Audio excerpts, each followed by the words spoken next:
હું એક દલિત છું એ કહેવાની જરૂર નથી, પણ હેને મારે આજ કેવું પડ્યું આ હતું કારણ કે એક ભાઈનો મને 3-4 દીથી મેસેજ આવે.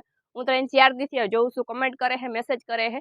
એ ભાઈ એમ કહે છે કે આ જયા હોય તો અહીંયા માતાજીના જ વિડીયા બનાવે છે, દલિતને કે વિડીયો બનાવતી નથી, બાબા સાહેબની પુત્રે જઈને વિડીયો બનાવતી નથી. તો મારે એ ભાઈને ખાલી એટલું જ કહેવું છે કે પહેલાં તો તું મારી આઈડીમાં જઈને જોઈએ કે વિડીયા મેં કિના બનાવ્યા છે.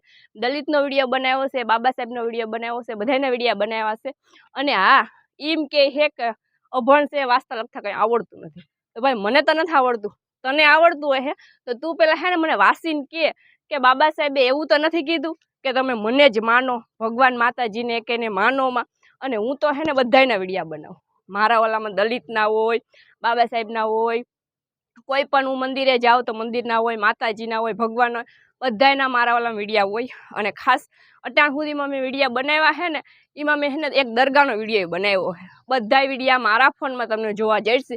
અને દલિત કરવું કંઈ જરૂરી નથી, દલિત છે એ તો દલિત રહેવાના જ છે.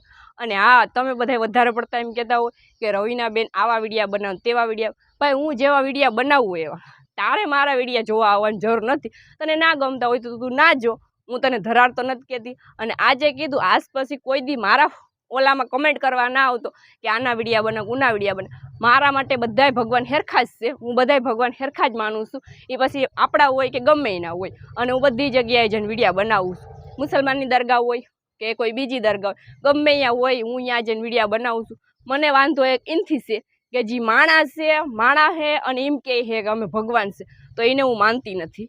અને તને વાંચતા આવડતું હોય તો તું વાંચીને મને કીજે, તને ખબર હોય તો તું કમેન્ટ કરજે કે જો બાબા સાહેબ એમ કીધું હોય કે મને એકને જ ભગવાન માનો, બીજા કોઈને ભગવાન ના માનતા, તો પછી વાત કંઈક અલગ છે, તો તને હું પાછો વિડીયોનો જવાબ દઈ. બાકી આજ પછી મારા ઓલામાં કમેન્ટ કરવા ના આવતો, તને ના ગમતું હોય તો મારા વિડીયા ના જોતો.